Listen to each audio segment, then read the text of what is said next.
Uh, hi, hi, hello. Hi, I am Mukesh, and you are watching Thus Spoke Mukesh, and I hope you are able to hear me. I would love to check it, and that's why I'm gonna check this out. So before we just go, like we're gonna just play something, and then we just not try to talk over it. This is a checking video.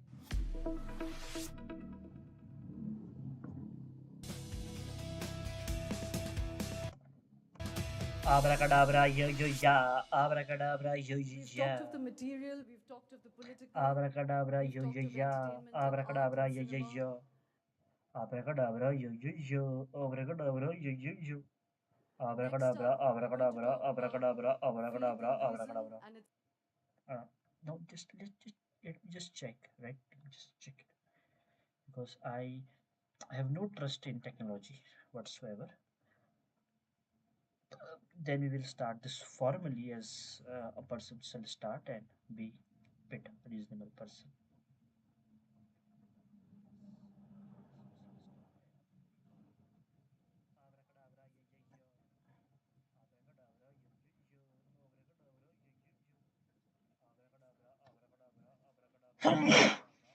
Sorry. Uh, so, uh, hi, I am Mukesh, and you are watching Thus Spoke Mukesh. And we are trying to get 500 subscribers by the end of February. That is our plan. So, if you can subscribe, it will be very good, or we will be grateful for that. And recently I got some comments, and we are gonna watch the video a subscriber suggested us. I have got bit of engagement, and this guy suggested us two videos which we are gonna watch one by one. The name is Arun Red.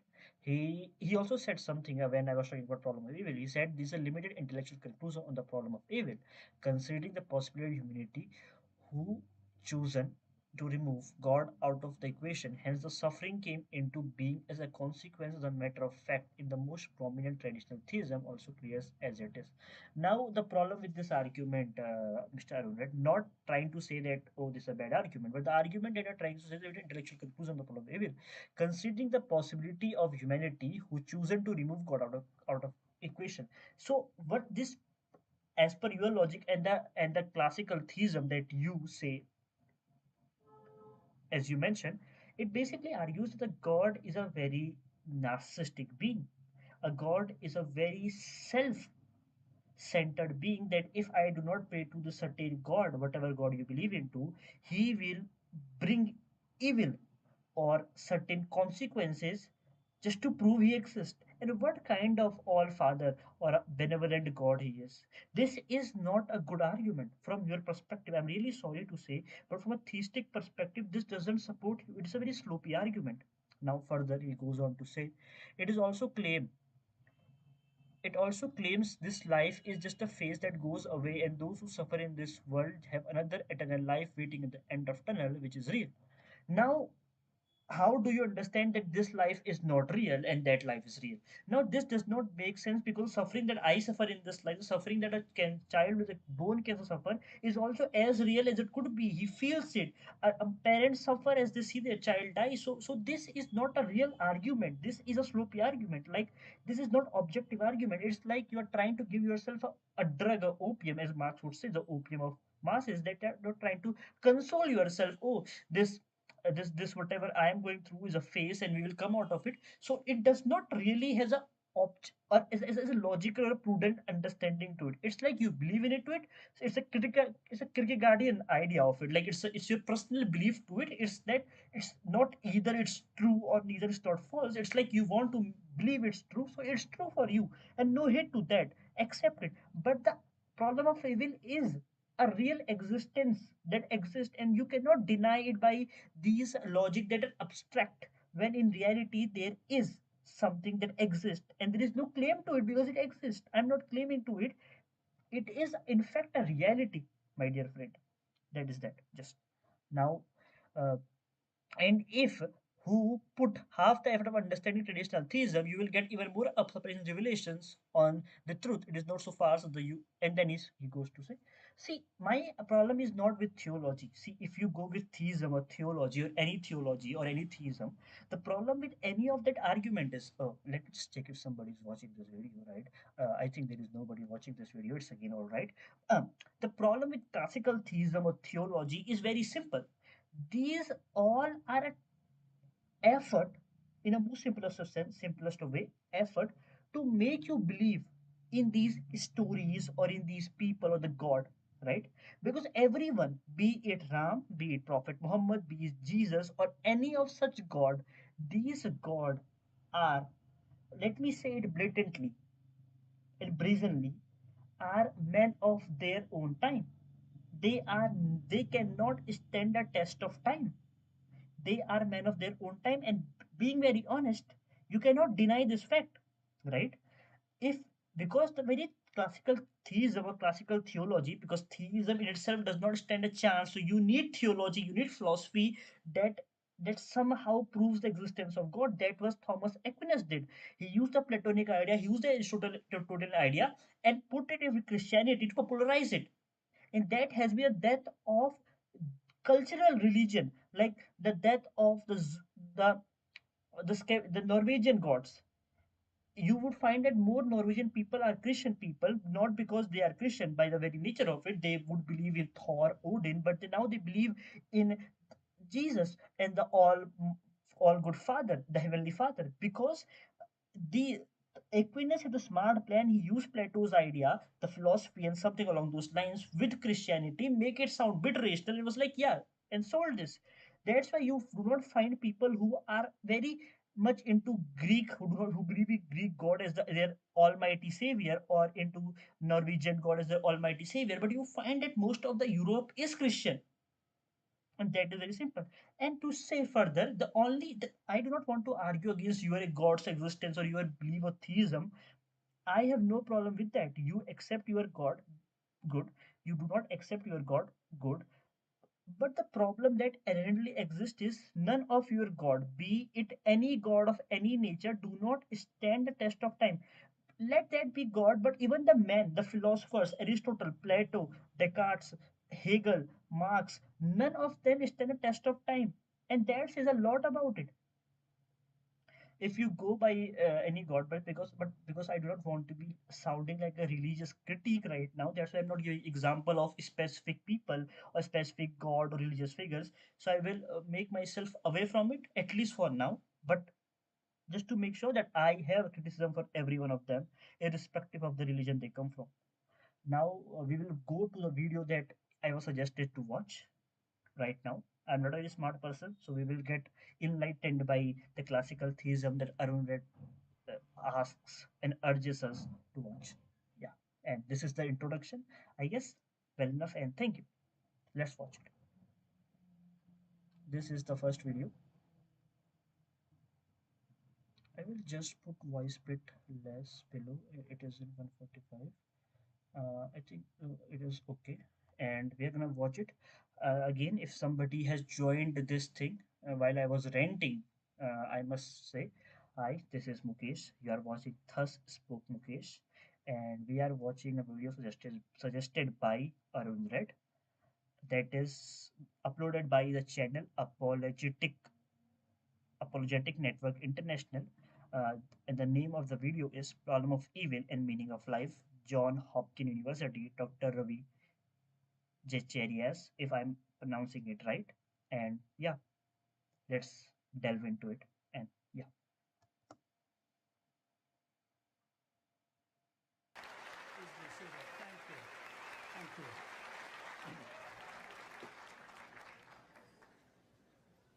Well, it's a real honor to be with you tonight, and I hope I do not add to the problem of pain as I speak on this particular subject.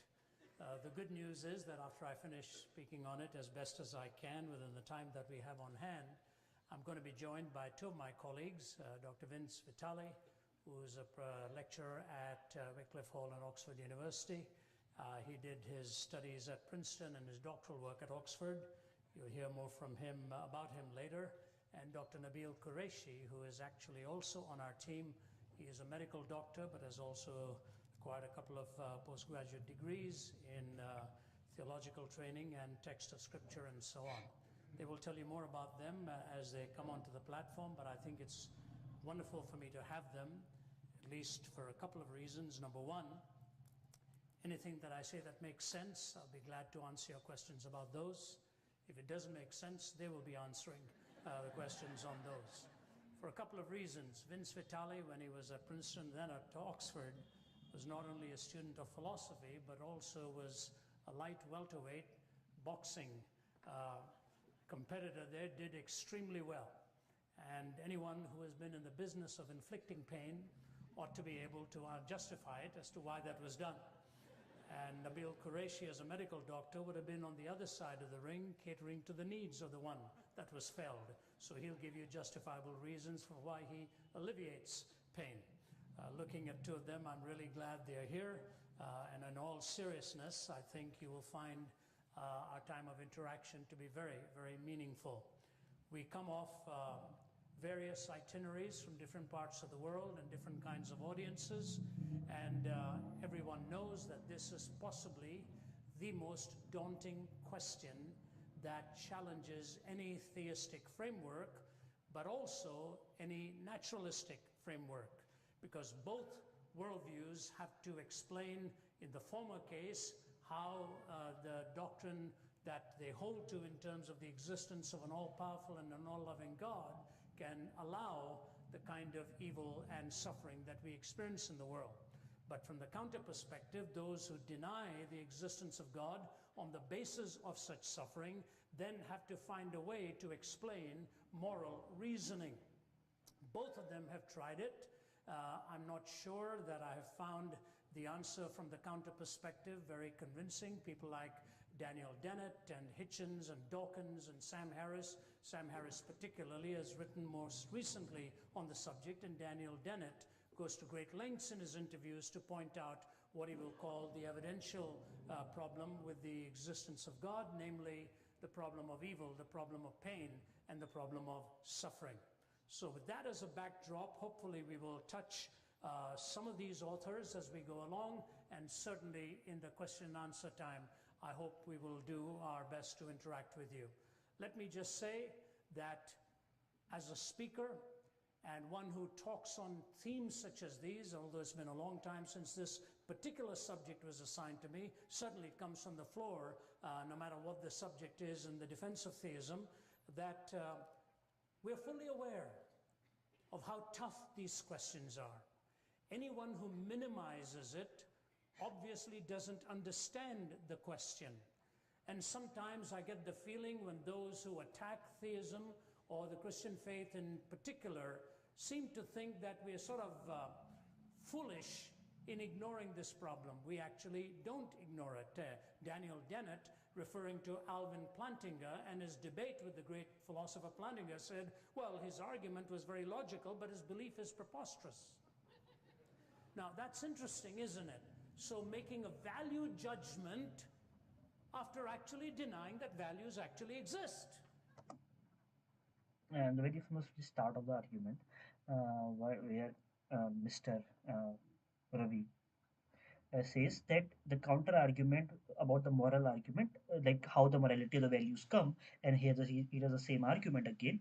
I think the problem here is that from a naturalistic perspective, we see that, oh, how the moral comes, but you do not need a all-loving or a benevolent God for understanding that there is a God. And I'm not arguing that a God might not exist, but I'm arguing that a all-loving, a benevolent God would not be existing. So theistic claim that a God that is all-loving or a benevolent God, or in a most theistic claim that my Almighty, my Father of the heaven, is all-loving, He will love me for whatever flaws I have, and He loves me, is not true. So the thus theistic God is not really. There can be a God who is less benevolent, less loving, and is not as loving as a father would be, and even some fathers are not loving.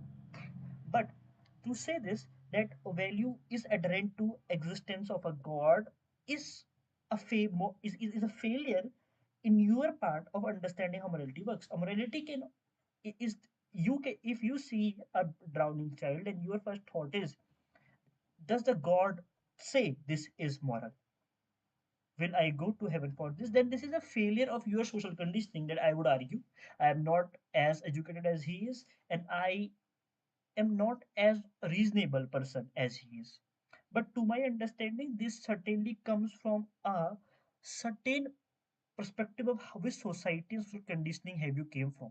If you think that values are inherently dependent on the existence of God, because there could be some morality that is in opposed to the existence of God. Because even you see, now I was coming to the criticism that I was trying to give to God, which I was trying not to give, but let me just say, every God, every figure in any religion has failed and will fail the test of time, because every man of such part is what he is.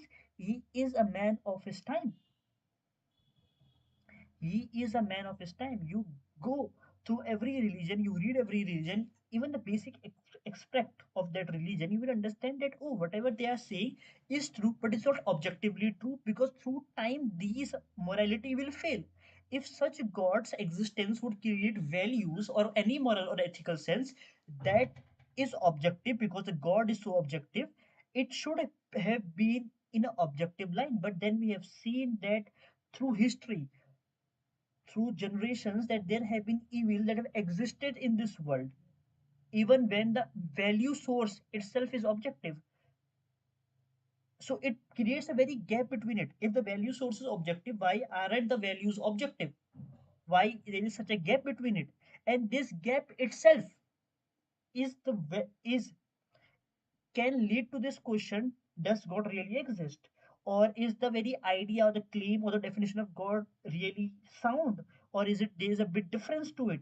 Is God a little less benevolent than the theist claims?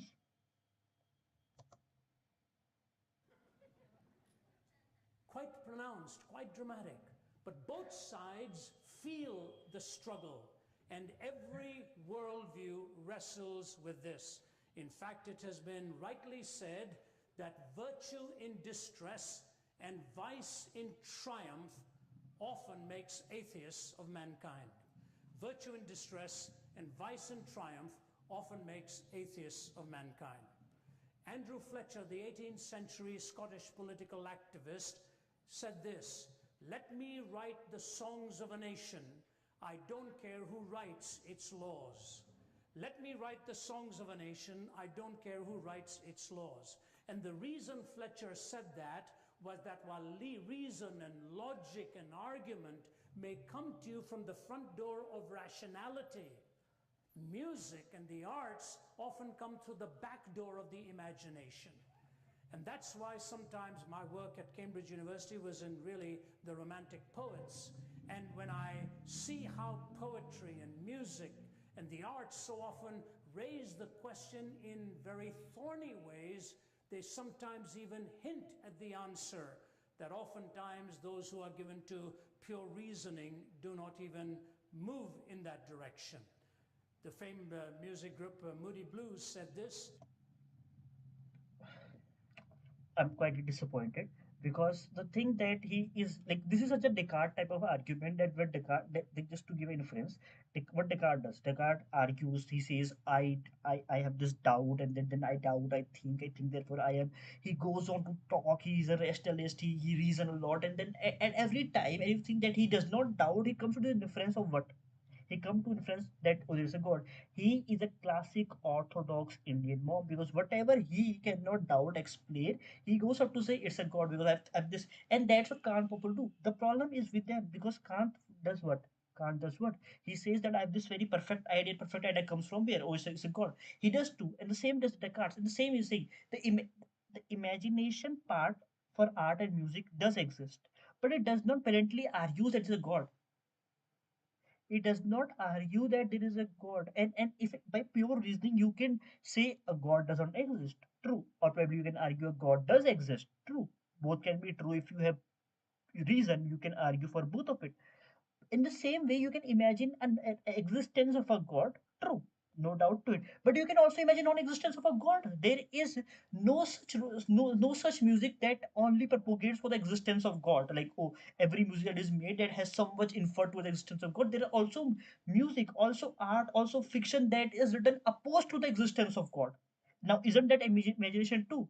So if every imagination, every art, every music has to be related in gets inference toward the god, then those would not be imagination, but that exist. You can imagine a fiction, a art, a music that goes against god. And if having imagination itself is the proof that god exists, then it is such a rudimentary argument, because then you are arguing that if imagination is the proof of existence of god, then you can also argue that imagination has led to the cause has led to the creation of God. So God must also be a part of imagination. And by the way, what imagination? God is a imagined being. I might sound rhetorical, or I might sound be very hard on this that it is wrong. I am.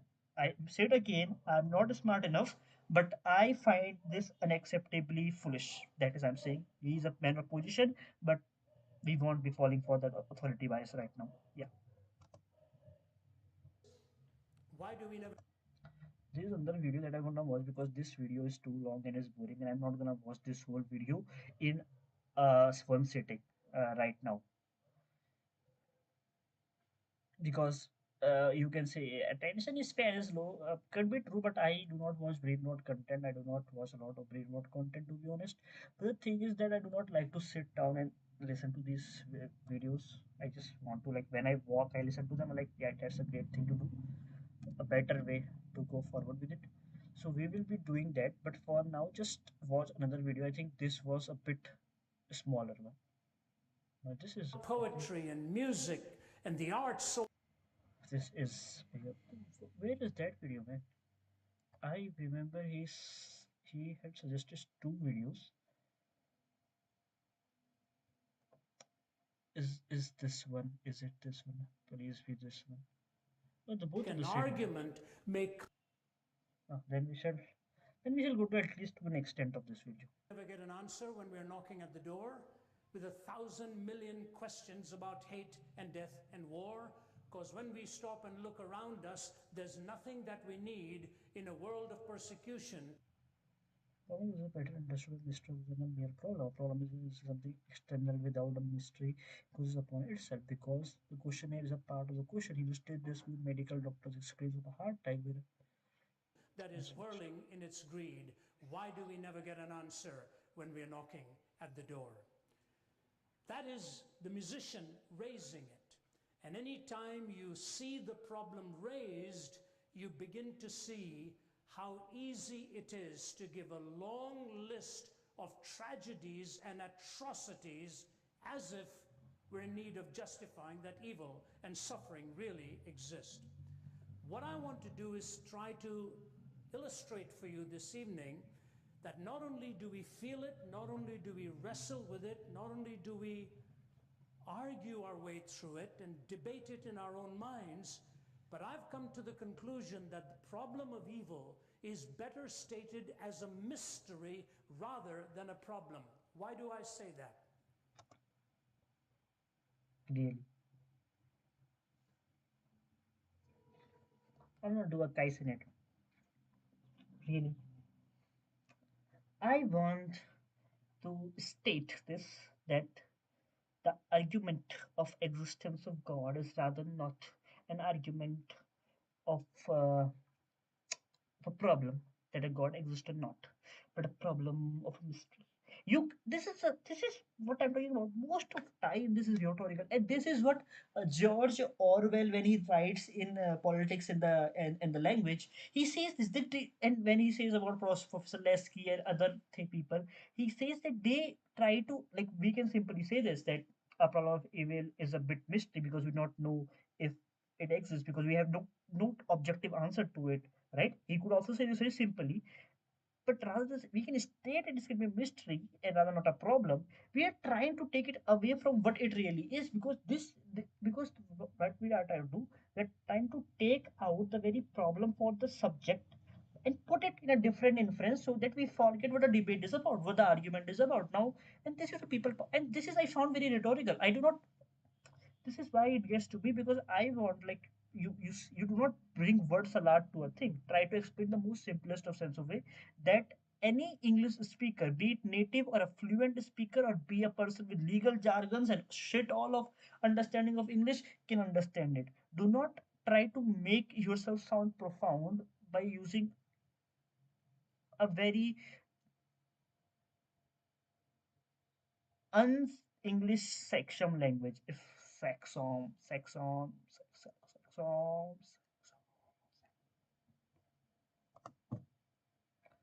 I believe a problem is very easy to describe. I think it was Gabriel Marcel who said that a mystery is a problem that encroaches upon itself because the questioner becomes the object of the question. So in a mystery, when it encroaches upon itself and you are part of the very question being raised, that becomes harder to answer. But a problem is easier to deal with. As someone said, getting to Mars is a problem, falling in love is a mystery. I do understand that we are, the questionnaire is a part of the problem because we are also suffering. But, and if, then he further goes on to say, this is how it becomes a mystery, but the question is simple to answer. So answer it. Other than using metaphors that are not used, just answer it. Just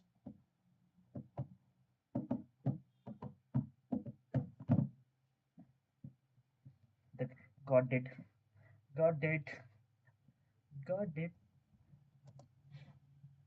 So let me repeat what Marcel says. A mystery is a problem that encroaches upon itself because the questioner becomes the object of the question. You and I are not outside of this question. We are in the question itself. I remember a medical. Yes. And this is also the counter argument contingency, that we cannot observe the cause and effect relationship of the universe because we're inside the universe. So this is also a counter to contingency in a way. And the thing is that because we do not know, like, so I now I'm intrigued at how he's going to justify the problem of evil, but because he is doing such a long argument that can be just said simply, it's making me angry. That is also a problem. Doctor in the Middle East once describing to me how shocked he was to go through the experience of a heart attack, and he is a pain management specialist. He said, Ravi, I realized when I was in the throes of that heart attack how difficult it was to describe it. He said, when a person says, my arm is hurting, my leg is hurting, my head is hurting, it is as if whatever you are describing is experiencing pain is an appendage and something attached to the essential you. He said, when I was going through the heart attack, the only way to describe it was that I was in the pain. I was in the pain. The very organ that was intended to generate life instead was generating pain for me. And the problem of evil, I believe, is pretty much the same. Let's look at it. And I have a very argument for this, that when we are in pain, it's become hard for us to argue because we are not cognitively functioning, right? Because, like, if I say, if I may cut my hand and because I'm in a panic state, I cannot cognitively think, I cannot calm down, I cannot make my brain calm down and think. That's why we are not able to explain why the suffering is. But when your hand is cut down, it's healed, and you sit down, you can explain what the pain was. If not in the same expression, and it was paining back then, but you can explain certain way. And this does not take away that pain is real. The pain is there, does not take away. None of the arguments or whatever arguments are presented in this little time of 9 minutes are just rhetorical, are just making taking it away from the subject and object both in itself, and just trying to make it metaphorized. And this is, and that is that you are not dealing with the question itself. You're trying to make that, oh, because subject is part of it, and when he asks this question, it includes because of mystery. Even if it becomes a mystery, so what are you trying to say? And we don't even know that yet. We don't even know that yet. It has just been that simple that it includes on itself, and that's that. At first, the reality of it. David Hume, the skeptic, put it this way: were a stranger to suddenly drop into this world, I would show him as a specimen of its ills, a hospital full of diseases, a prison crowded with malefactors and debtors, a field strewn with carcasses, a fleet floundering in the ocean, a nation languishing under tyranny, famine, or pestilence. Honestly, I don't see how you can possibly square with the ultimate purpose of love. Interesting that the skeptic raises the question with a varieties of pain and suffering and then brings it to a closing statement on trying to square it with the ultimate purpose of love. Another existentialist put it this way: it is not science that has led me to doubt the purpose of God. It is the state of this world. It is this pitiless, unending struggle for existence among the nations. It is the collapse of our idealisms before the brute facts of force and chaos. That there is a radical twist in the very constitution of the universe which will always defeat man's hopes, make havoc of his dreams, and bring his pathetic optimism crashing in disaster. Purpose, look at the world, and that settles it for me. Now notice the first one, in raising the question, interjects the possibility, the impossibility of squaring it with the purpose of love. The existentialist says, how can there really be any purpose in life if all that we see around us in this pitiless, unending struggle for existence? So it's not science that was knocking him off any belief, it was just the fact that there was such despair and meaninglessness in the world that he saw around him. But second is the universality of the problem. Gautama Buddha, in moving away from being born a Hindu and in search of answers, looking at suffering and looking at old age, looking at death, looking at these sights as he was raised in a palace, left the palatial precincts and the comfort of it, ironically, on the very night that his first child, his son, was born. He left the palace, went away in search of answers to the problem of suffering. And by the way, the word he uses is the word dukkha, which is much more than the idea of pain or discomfort. Dukkha can best be described as an anguish that is so overwhelming to you, almost in the essential nature of who you are. So it's not mere philosophy, it's a struggle within that soulishness that is you, which is what Buddha was talking about. So he gave up his upbringing in Hinduism, renounced some of the teachings of the Vedas and the whole idea of the caste system, and he went in search of enlightenment, and then came up with his eightfold path and the Four Noble Truths, the first one of which was all life is suffering. And his conclusion was, if you cease to desire, if you stop wanting, you will eliminate any suffering whatsoever. So Buddha went along that path, which tells you there's a universality to it. Now, I was raised in India. My ancestors were Orthodox Hindu priests from the deep south. And I find it very fascinating that India, which is so intensely religious, is also a country that has lived with a lot of suffering and a lot of deprivation. The songs that they sing, the music that's so often present in their movies will oftentimes talk of the pain and suffering. And yet, with that pain and suffering is that intense sense of religiosity. And yet, if you move through Europe and the West and come into the United States and so on, with all of the prosperity and all of the comforts, we are gradually becoming more atheistic all the time. I was not trying to argue. Because even when Buddha does not say that suffering, does not justify suffering. Like if the whatever argument Buddha is trying to give, that Buddha does not justify suffering. He says suffering exists, and he says the ultimate truth of reality is suffering, and in that suffering, that because that suffering is the realization. And Buddha is no god. If you, it is a different sect in Buddhism that believe Buddha is a god, or Buddha is no deistic god. Buddha is Buddha, and whatever argument they were trying to put, that oh, Buddha realized suffering and suffering is suffering. He does not said, oh, suffering has a very serious cost to it. Suffering is there for enlightenment. He realized suffering, and then he realized that there is no way to outdo this suffering. And so what he did, he went out for enlightenment. And what his after enlightenment, he realized that suffering is eternal, suffering is going to exist, suffering is the absolute truth. That is that the dukkha, the nirvana, or what do you call suffering in Hindi? Suffering in Hindi. It's my fault. I will just think about it. Suffering in Hindi. Suffering in Hindi.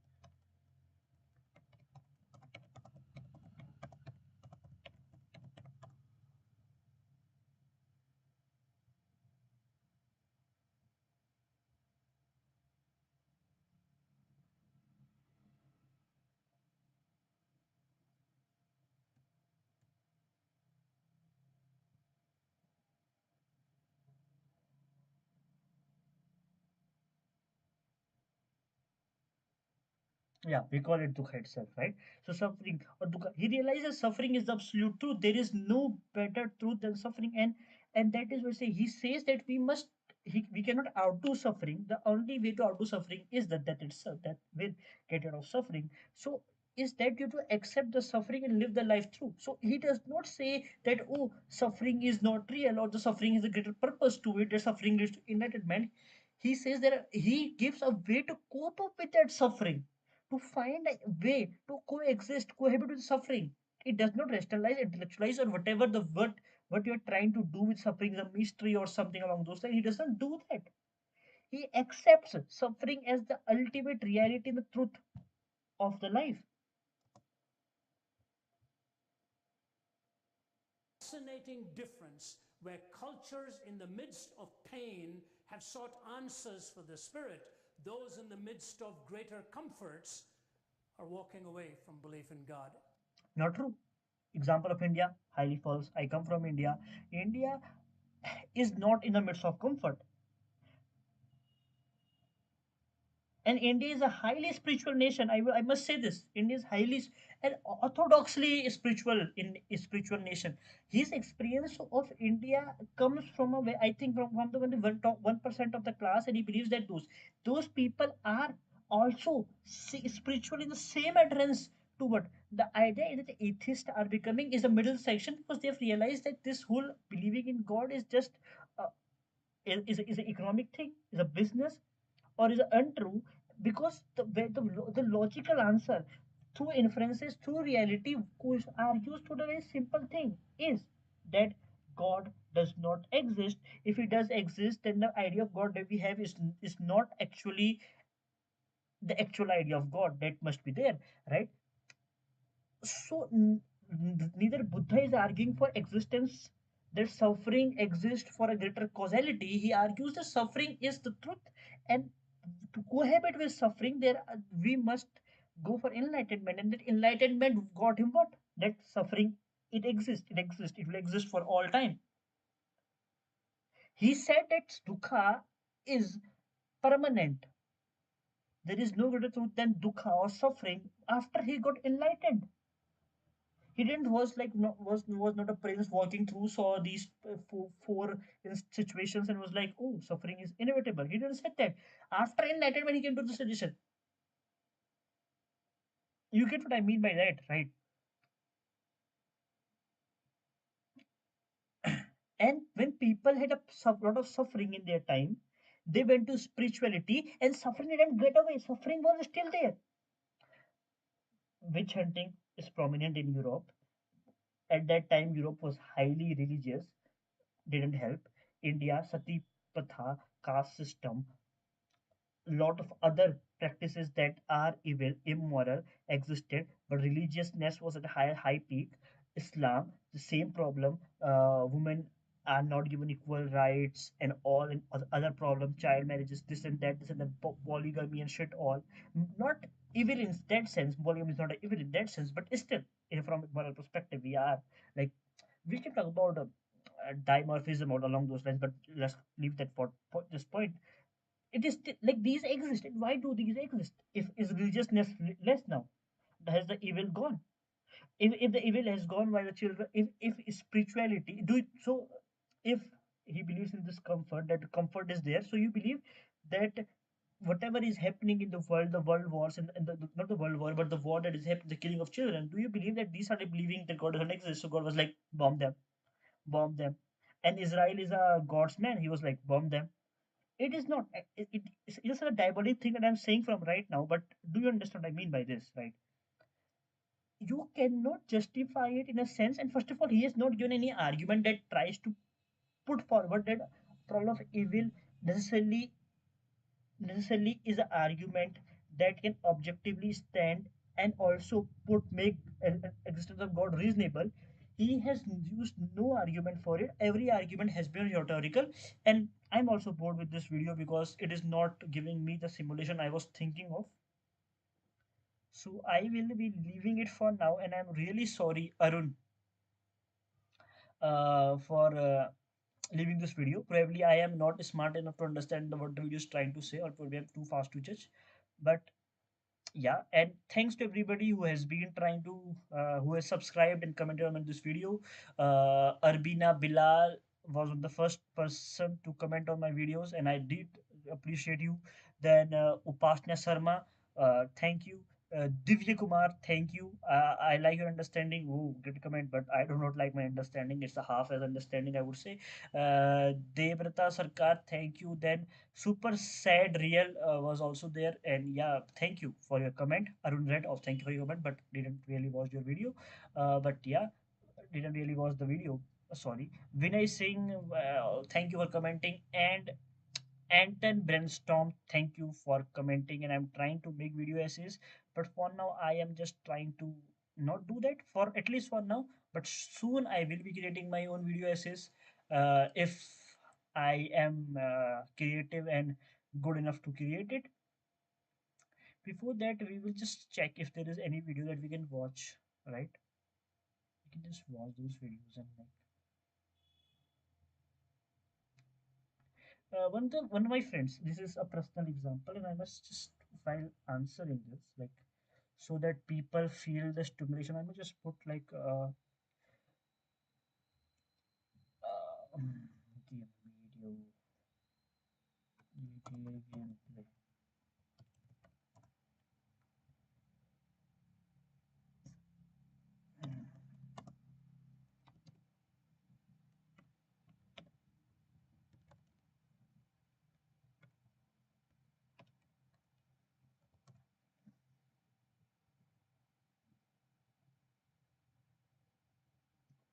Shout out if I can give to dope game Lex. We will remove the sound.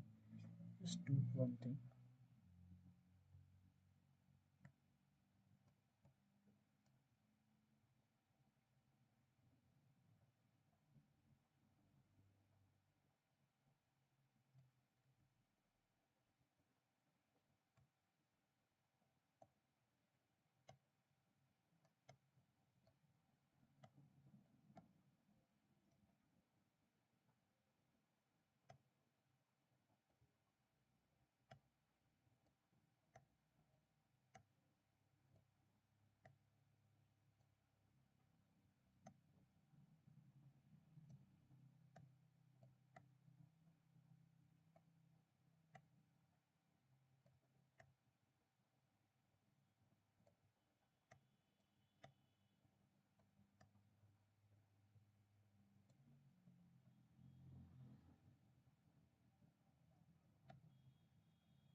I have done something stupid right now, but and I feel very ashamed that I did this.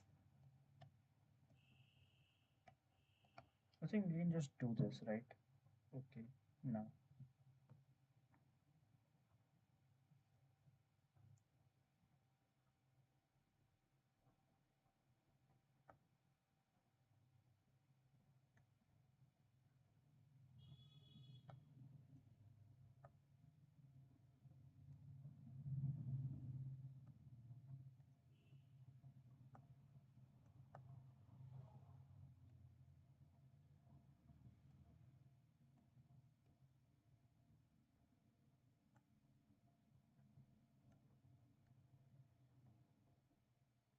should not have done that. But recently, in an argument with one of my friend, he said that the argument for existence of God is also dependent on an atheist. And to this, I had a very simple answer. It would be dependent. The onus of proof would also be on the atheist if only if the atheist was the one to bring God into existence by first defining the existence of God, that a God is a maximally great being, and then say, I define God as a maximally great being, and then say, God doesn't exist. This would be pretty ironically foolish because why would you define something that none of us know, and then you define it and say, oh, it doesn't exist though. It's an imaginary thing, and I don't believe it exists. Kind would be very foolish and wouldn't really create this debate because there is no concept of God, and the only one who brings the concept of God is also the one who does not believe it. He just puts it and just like says, I don't believe in it. But it is not like that because it would be very foolish. So what happens? There's another person that is, let's say it's Mr. A. He comes on with the say that, oh, there's a being, maximally great being that is God, and he exists. And then I'm like, can you prove his existence? And you are like, No. Is there any way that we can prove his existence? You're like, no. So that maximally great being is a person that you cannot see by any cognitive faculties or by any reason, science, or whatever you use, you cannot. He's a very protected being. Only I can perceive him. So I cannot. And how? So is there any way that I can perceive the God? Yeah, you believe in him, but if I believe in it, yeah, you believe in just, but wouldn't believing in him make it like that I started believing in him, so it kind of destroys the purpose. Yeah, but believe in him. That's the first step of knowing him. So you have seen the God. No, but I believe in him. I believe in God. I believe it is that kind of the onus is on him because but these people cannot prove it. And then what happens? Thomas Aquinas, my guys, woo, Thomas Aquinas, and he comes and he's like philosophy, philosophy. Uh, I think Indian theology is bit better in sense because you can put this argument: was Jesus a Christian or Jesus started Christianity? You can say this, but in Hinduism you can never say was Ram a Hindu because Ram was a Hindu. Hinduism has Ram in it, but Ram has not started Hinduism per se, right? That is that. But I think it's not just this, but because I think Hinduism has a lot of spectrum to it. It has atheistic philosophy as well as theistic philosophy in it too. But again, all of these philosophies do not stand the test of time and are a creation of their own time and every religious figure as well. And that is that. And I'm Mukesh, and you're watching Thus Spoke Mukesh. If you like my content, and I know there is no one watching it, but if you watch it sometime later while you're having lunch, subscribe. Bye.